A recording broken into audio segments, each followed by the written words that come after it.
Good afternoon. My name is Pavel Began. I'm from Minsk, Belarus, and I have two questions. And before I'll have questions for you, I'd like to say thank you for recommending to read Intelligent Investor. It's a terrific book, and it reshaped me tremendously, literally overnight. So I'd like to thank you for that. And now the question. Say I'm an owner of the business, and the business has a durable competitive advantage and superior business model and is run by able people.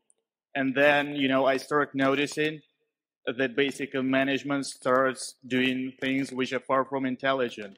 So what should I do as an owner, as an investor? Should I try to tell them how they should run the business, or should I just sit back and do nothing? Because superior business model should overcome poor management. That's the first question. On your first question, did you assume that you had control of the business or you just owned a marketable security?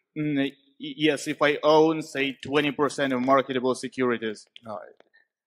Well, the situation you described is not hypothetical in the first case.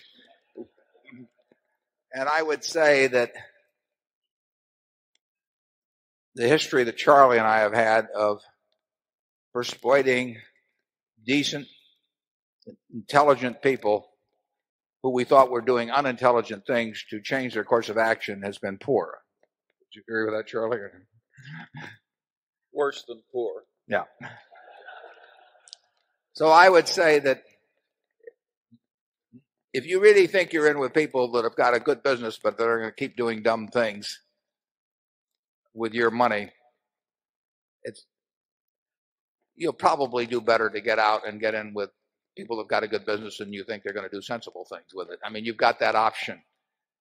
Now, you also have the option of trying to persuade them to change their mind, but it's just very, very difficult. I mean, it is, that's been something we've faced for 50 years. And initially, we faced it from a position where nobody even knew who the hell we were or anything of the sort. But we've acquired a certain stature over time, perhaps, in talking on the subject. And we've written on the subject, and we still don't get very far. I mean, when people want to do something, they want to do something. And they didn't rise to become the CEO of a company to have some shareholder tell them that their most recent idea is dumb. I mean, that is just not the type that gets to the top. So I would say that as a matter of investment technique, and maybe as a matter of avoiding stress in your life and all of that sort of thing, and dealing with smaller quantities of stock so it's easier to sell and buy and all of that sort of thing.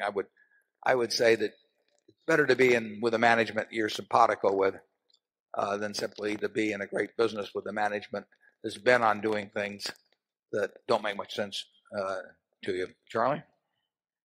Well, I certainly agree with that.